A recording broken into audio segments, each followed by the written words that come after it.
But I think, success it means a lot and it means different things to different people. For me, success is not about the monetary side. It's about achieving things that I've set out to accomplish. One of the ones that when I set out to look at like in my own world what was going to be successful. One of the things I started when I was very early in my 20s is I said that I wanted to be retired by the age of 55. And then life happened and I got involved in business, working for other people and all that. And somewhere in the middle I kind of realized there was no way on earth that if I continued to work for other people, that I would reach that one goal of retiring before age 55. And I didn't even really know what that meant. It was like retiring sounded good, but then what do you do after that? And at age 55, there's a long life ahead of you. And if I look at my family lives into the 90s. Welcome back to Relatable Wisdom, the podcast where everyday people share the quotes that have shaped their lives, inviting us to reflect and grow together. Today, we're joined by Jeff Kikel, a seasoned financial consultant and entrepreneur from the Cedar Park, Texas. With over 25 years in the finance world, Jeff has a unique perspective on what it means to achieve true freedom in our work and lives. He's passionate about helping others discover their own freedom day, a concept that redefines our relationship with work and financial independence. Let's dive into Jeff's journey and the wisdom he's gathered along the way. And what your favorite quote is? So Jeff Kikel, and my favorite quote is from Albert Einstein. Try not to be a man of success. Try to be a man of value. Wow.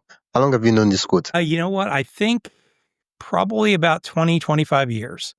I was still working in the corporate world when I heard that. And it was one of those ones that just resonated with me. And it's always kind of funny because, you think of Albert Einstein as a mathematician and a physicist and everything else. He was actually kind of an amazing philosopher when you look at some of his quotes and his things that he said over the years. The quote has two parts for me, and I like for us to really, really go take each of them apart and then really get to see the meaning of each of them. Sure. The first one is try not to be a man of success. What does it mean to be a man of success? Yeah. What does it mean? Well, I mean, I think so many people get into business. So many people try and do things and they feel like they need to be successful. And, usually that success is that Western kind of, well, if I'm successful, I have all these things and people will see me as, a higher level than them and all of that kind of strokes the ego. But I think, success it means a lot and it means different things to different people. For me, success is not about the monetary side. It's about achieving things that I've set out to accomplish. One of the ones that when I set out to look at in my own world what was going to be successful. One of the things I started when I was very early in my 20s is I said that I wanted to be retired by the age of 55. And then life happened and I got involved in business, working for other people and all that. And somewhere in the middle I kind of realized there was no way on earth that if I continued to work for other people, that I would reach that one goal of retiring before age 55. And I didn't even really know what that meant. It was like retiring sounded good, but then what do you do after that? And at age 55, there's a long life ahead of you. And if I look at my family lives into the 90s. So, I mean, I could spend 40 years in retirement. What was I going to do with the money I had last, all that kind of stuff? I think for everybody, that success is a different thing. For some people, it's, I want to be a multi-millionaire. I kind of live life simply. My wife and I haven't changed much. In fact, we kind of got to the point where we got rid of things and really focus more on experiences in life. And that, for me, that's success. Wow. What does it mean to be a man of value? Because I have questions and I have some follow-ups, but I'll wait for you to define a man of value first. Well, and I think the way I understand it, and I think the way that Einstein put it is to be a man of value is to really focus on how do you help others? How do you add value to the world? Now, in his case, it wasn't he created these theories to be to be richer and to be wealthy and have all these things. For him, it was he created these theories because it helped man in the long run. Now, it also hurt man in the long run, and I think that was a challenge for him where he created the concepts behind or was part of the process of creating nuclear energy, which I think is a good thing for man. But as a result of that, also it became a war weapon, which I think he would argue the point that if he could uninvent anything, it would have been that.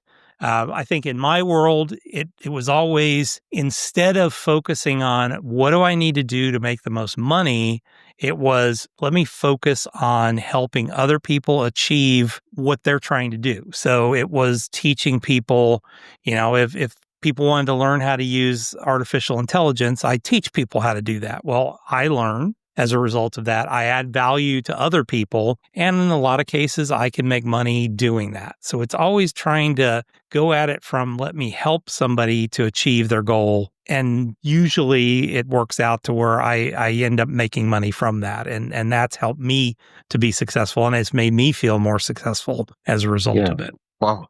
I think over here in Africa, there's a proverb that a man or a lady that washes the clothes of others, their hand is never dirty. Yeah, and absolutely. It was one of those like quotes I happened to know like when I was pretty young, but I really did not like understand deeply.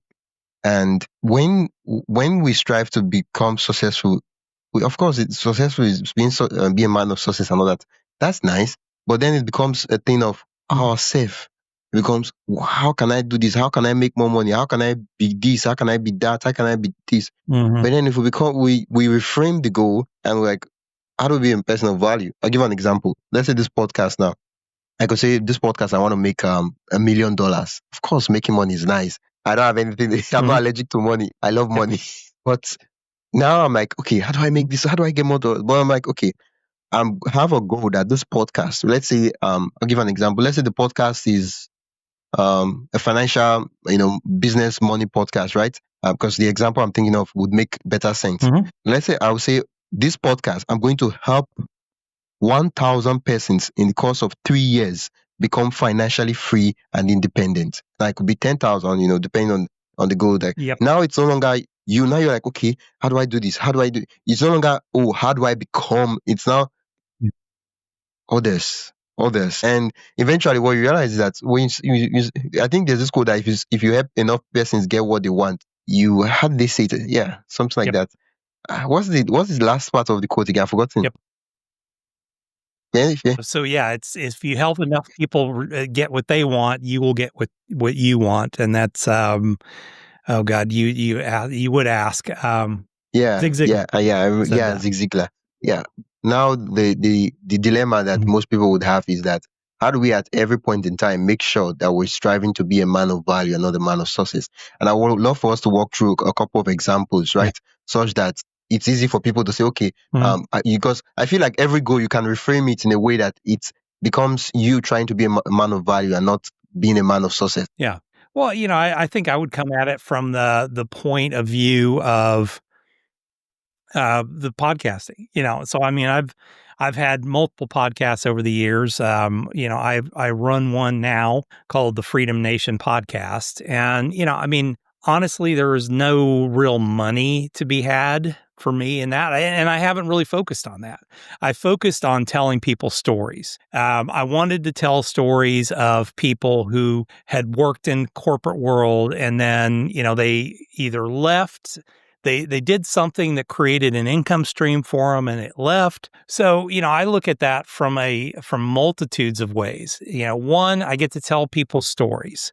So that for me is a success because I'm interested in people's stories and I want to be able to tell their stories. But the other side of the coin is I also want to use that platform to help that person who is sitting in a cubicle somewhere, hating life, not wanting, they go to a cubicle and die a little bit every day. Or maybe they're a business owner who thought, hey, I've got all this freedom and everything else. And, they find out that they live in the most beautiful prison with the worst warden that's ever existed because they've created this prison around them. Giving them hope, giving them different ideas. Out of that, I've got all these wonderful stories that I can share through my books, through my website, things like that. And that, it helps other people. It helps people reach out to me and say, hey, can you help me do When this? you said you Right have all these away. wonderful stories to share, I actually thought you were about telling me that you have stories to share. And I was like, please do. And then after on, I heard when you started saying my book, my website, I was like, oh, so he was talking about, wow, okay. Yeah. Well, once again, I mean, I just look at it to solve a lot of, to solve a lot of problems. And like I said, from a podcast standpoint, I mean, I'm on show 300 and some odd at this point, and it's not something that I make money off of. It's something I get to share with other people, and I'm helping. Hopefully, that person, even if that one episode that I record gets to that one person who is sitting there and they're the me. I'm trying to find the me's out there who were that person that was getting up every day, going to work and just miserable, and give them that courage that says, you know what, if that person did it, I can do that too. And that, I think that's the way I look at just one story. I mean, I could tell you hundreds of stories of where I've helped individuals, but I think for me, that's the way I help the most people. It's the reason I do the podcast. I want to help as many people as I can. And I just honestly don't have, there's only one me, so I can't help everybody, but I can help by sharing other people's stories. Yeah. Right now, what is running through my mind is that, let's say someone is a sales person or a salesman or a sales whatever the title might be, and they're like, okay, I'm going to sell and make $1 million in maybe in a month or in a year or some, I don't know, whatever the case might be. Now, there's nothing wrong with that. That's good. But you could say, I'm going to Nope. I'm Gotta going have to I'm goals. going to reframe it such that I'm going to be the best salesman in this company, such that I tell my children, I tell my family that no matter what they do, what they put their mind to do, they should never be average at what they do. Now it becomes different. Now it's no longer, okay, of course the money is good, but it's no longer, oh, the money. It's just to show that the kid that, oh, my dad, yeah, I know he's a salesman, I know it's a mechanic, but he's the best at it in the whole of this place. Like anywhere you go, without doubt. And so even if they decide to say they want to become a musician, a band player, whatever they want to be later on in the future, they then decide that, okay, I know that whatever I want to be, but I'm not going to be average at it. Now it no longer becomes you. It could be that, okay, I want to take care of my family. I want to be able for them to have the life that I never had. Now it's no longer a goal that, well, I feel like I should get 1 million. It's now beyond you. The why becomes really, really, really deep. But I would argue the point, even in that example you're saying there, if I come at, well, I want to be the best salesman and I want to show everybody that I'm the best salesman, that once again, that's the man of success. It's not the man of value. The man of value would come at it and say, you know what? I believe in the product that I sell, but the most important thing is when I sit down with a client, I want to find out where their challenges are. I want to find out, what makes them tick, understand them.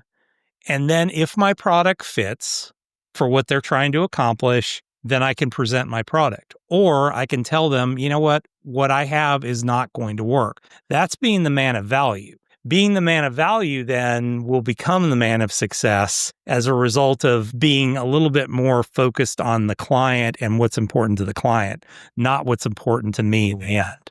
So, that's that difference in the man of success versus the man of value. If I'm coming at it, it's what, in sales we call commission breath. The person that's coming in there going, I want to be the most successful, I want to be the most successful, typically isn't, from the simple fact that people smell that commission breath on you. And it's like, oh, okay, this guy's all about them and not about us, or, not about me and what, trying to help me. So that, once again, it goes back to Zig Ziglar. spend your life helping other people be successful, and you will be successful. Yeah. Thank you for explaining that. I mean, the line is pretty thin between being a man of value. Sometimes it would appear that you're trying to be a man of value, but Yep. in essence, you're just trying to be a man of success. And for me, I'm thinking, and I could be Mm-hmm. wrong, but I'm thinking that success is more like a byproduct when you strive to be a man of value, right? If let's say, yeah, It is. yeah. Absolutely. I mean, if I'm trying to think of an example now. If okay, if let's say I start a podcast where I'm like, I'm going to help 10,000 persons become financially free and independent, right? Now, guess what will happen? Those 10,000 persons, when I eventually help them, they are going to tell their friends, like, who doesn't like sharing good news, that, dude, this podcast, I listened to it for 6 months. Dude, I was days, I was this. Now, man, you should listen to this podcast. Like, what are you doing? And they start talking about it. They start talking about it, and one tells two, two tells three, and before you know, 100,000 persons are listening to my podcast, and it spreads like wildfire. Yeah. And at that point, you've got 100,000 people listening to your podcast, and you can find advertisers that will help you monetize your podcast. Or you might be able to take, because somebody can't necessarily listen to, let's say, your philosophy of how to help people become financially successful takes, 6 months to a year to really get out there on the podcast. Well, not everybody has 6 months to a year to wait on that, or not everybody's like, okay, I'm going to sit and listen to 6 to 12 months worth of podcasts in a row to get to where I can do that. I mean, I think about it myself. What got me to be an entrepreneur is a podcast called Entrepreneur on Fire by John Lee Dumas.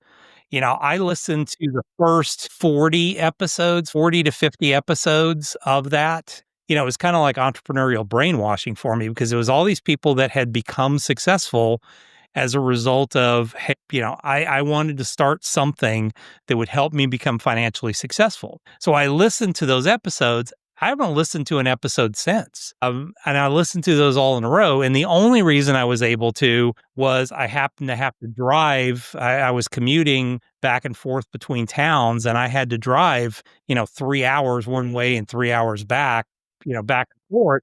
So I had 6 hours in the car to listen to all these things, and it gave me that ability. Not everybody has that. Not everybody catches it at the right time or catches it in the right sequence, because we don't always record stuff in sequence. So that might mean, if I can put it together in something smaller and an easier package, I might be able to sell it to somebody as a result. I'm still adding value, but I'm actually getting compensated for that. And there's nothing wrong with getting compensated for adding value. It's just, I don't want to come into it going, all right, I'm going to create this course and I'm going to make $1 million on this course. I don't know if I'm going to or not, but I want to make sure that when I design that course, the stats are just ridiculous for people that buy online courses. Only 80% of the people actually even get through a course, that they paid for. So if all of my goal is to just sell courses, then I know 80% of the people that just bought that from me are not going to be moved in any direction. I was interviewing a guy on my show last night, and he's like, I typically he does little short or small cohorts, and he only has like 5 or 6 people in his cohort. And if somebody doesn't show up to a meeting, he reaches out to him and says, hey, what's going on? Why are you not going through this? I want you to be successful. Who's the more successful? The person that sells $1 million worth of courses and 80% of the people never actually are successful? Or is it, that guy who might sell 5 people into a course, but 100% of those 5 people are successful as a result of that coming out of it? Just like add to that of content itself is that sometimes people listen to you. Let's say I have a podcast where I talk about podcasting and stuff like that, and they're like, dude, I've listened to this guy. He seems to like knows his stuff. I like G. I like to listen to him. I want to work with him. But I don't want to do all this stuff. You should come and do it for me. Just help me set up the podcast. And then you like, dude, are you available? And they're like, I want to send you a course. And like, no, that's not the stuff. Like, tell me, how much do you want? so that you just be the coach, the mentor. You just walk me through, tell me what to do, and it's not consuming 2 hours of course, there's nothing bad with that, but in just that in that regards, people are paying time. So somebody has the money and they want to really save time. So they're like, I have money, I want to do this thing, I believe it's important. Let me give you the money to do it for me, and you just like do what necessary, and I focus is. And that for me, nobody really talks about it, because usually that happens in the second, like behind all like the numbers and all those flash. I lost you there for a second. That last little piece that you were saying. Yeah, I said that it happens behind the scenes. Nobody really talks about it, unlike the numbers and all those. Yeah. Well, I mean, I've had that happen. You know, I teach people. Yeah, I've been in the financial services industry for 30 years. I teach people. I basically teach everybody everything I know.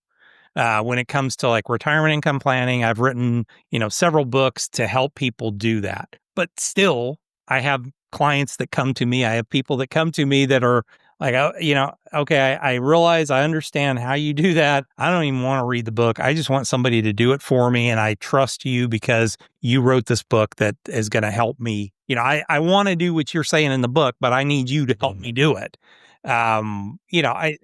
That's where you add value, because, I know I can't help everybody. I just don't have the time to help everybody in the world who's retiring at some point. I know I'm going to, it's the reason I wrote the books that I did specifically on retirement income planning. I have a series of books that I write that I'm writing now that are focused on helping small business owners be successful. And it's just really from my learnings. Once again, I can't help everybody, but I can provide them with the ones that want to DIY it. At least, at least I'm giving them what I know and some of the pitfalls that I've seen along the path. Be a man. Don't try to be a man of success, but instead be a man. I don't know. I just cannot explain it. When you start chasing goals, not just for yourself, but to help others, to change someone's life, to make their life better and easier, it becomes way, way different than when you're like, oh, how do I get more of this? How do I become more of this? How do I do this? How do I that? Thank you so much for sharing this quote. Yeah. Thank you. I appreciate you asking about it. Yeah. You did mention your book, and I think, that's the thing I'll be doing. Now, of course, I'll cut out this part from the episodes, but one of the things I will be doing when before I even start the episode, would tell my guests, so that if it comes up naturally in the conversation while we're talking about it, they should mention the name of the book. If it comes, they shouldn't like force it, but like right now, all through the conversation, the book came up naturally, but just that you didn't mention name, right?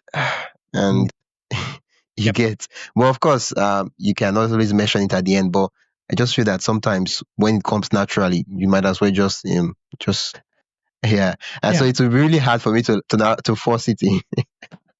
Yeah, because I'd have just loved for it, because you were just talking about it and everything flew. It was like, well, I mean, I've written, and I've written what now 22 books, and we'll write another 14 this year. So, I've written books on multitudes of subjects. I mean, the book that will be coming out in the next 2 weeks is really my story. It's really my story of how I got my financial freedom, my time freedom. It's what I call Freedom Day. That's the book I think is going to resonate with a lot of people, because it's basically sharing my story and all the trials, tribulations, and stupid mistakes I made along the way, that hopefully other people can avoid and get their financial freedom.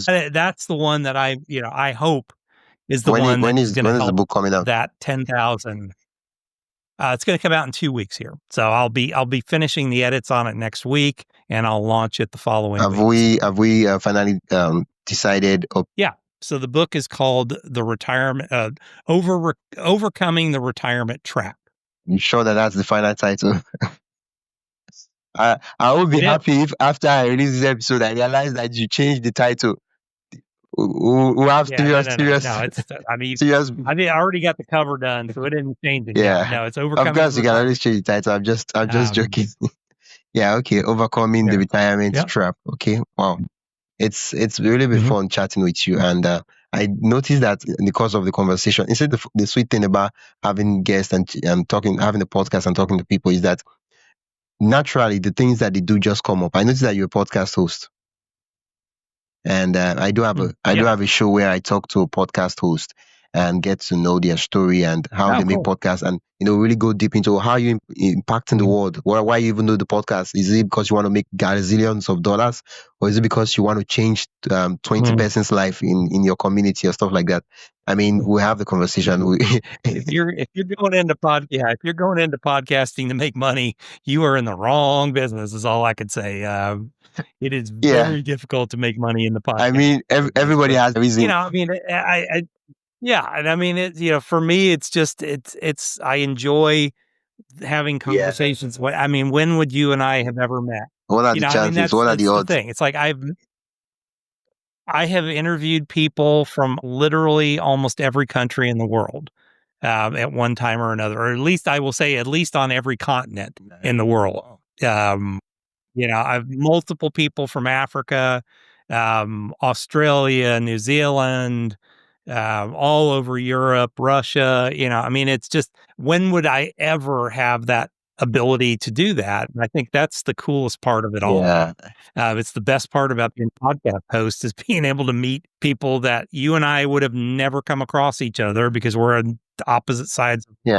But we had a cool 20-minute conversation, which is awesome. That's the thing about the podcasting, is like it's a shortcut. It's not sure I use the word shortcut, but it's more like a magical tool to net, right? So imagine now if something was to come up, I'm like, yeah, that's true. I did interview a guest that does financial retirement. And then before you know, I just link you up that, Jeff, there's somebody is looking for this, Yeah. Well, and I do that I do that all the time. I mean, our community, although there's a crap ton of podcasts that are out there, our community is pretty small. I mean, the people that actually seriously do this, not those that started, whether for a living or, there's a lot of people that say they're a podcaster and they, put out a podcast once a month or something like that. I mean, I don't consider you a podcaster until you consistently put out a product. I mean, I haven't tried this yet, but I've heard that Seth Godin. If you reach out to Seth, he will come on your show regardless who you are, but you have to have at least published 100 shows. So I haven't tried that yet. And I mean, I've produced hundreds of shows. What are we waiting for? Like both of my podcasts. What are we waiting for? Like, it's just to like time it such that, when he's about to release a book, he usually goes on podcasts a lot when he's about to release it. Wow. Yeah. I should add that to my to-do list, because Seth Godin is one of those persons that has deeply influenced me, and I would love to have a conversation with him and ask him some of my strange head. Wow. Yeah, I mean, he would be a great one to be on the show, because I mean, he's just, he's just a cool guy, and I mean, he just produces a crap ton of product. I feel like and I mean, I mean, that's the cool. I've known him well over the years, and I mean, you look at his blog. I mean, if he does a 400-word blog every day, I mean, he blogs every day. I'm going to subscribe to his newsletter every day. But it's also just this very consistent. It's always, he does it every day. He's consistent with it. 365 days a year, he puts something out. And it's never anything really long form. I don't think I've ever seen anything long form. And I don't think I've ever seen a book of his more than 80 pages. But he's one of the most well-known people in the world, as a result. And I just, once again, it's that, those are the kind of people that I look at and I look up to when it comes to doing what we do. I will say, I want to be like you when I grow up. even though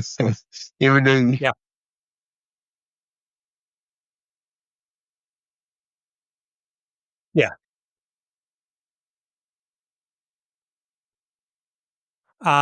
All you got to do is go to Jeff Kikel, KIKEL.com. That's everything about me in one spot. And I'm actually redoing the website over the rest of this week. So it's going to be an all new website here, by next week. And, I think much more functional. It's going to be more along the Seth Godin lines of really a blog where it's got a few things, things about me, but more of what I want to put out to the world.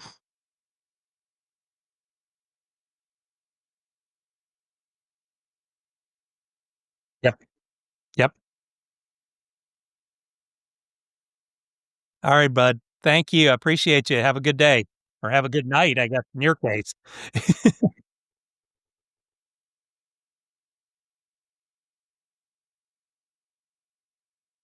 Thanks for listening to Relatable Wisdom. If you found something meaningful in this episode, make sure to follow or subscribe wherever you're listening.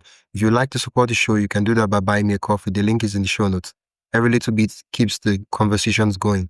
I'm your host, Wisdom Okonkwo, and I will see you in the next one. Until then, staying curious, stay inspired, and keep growing.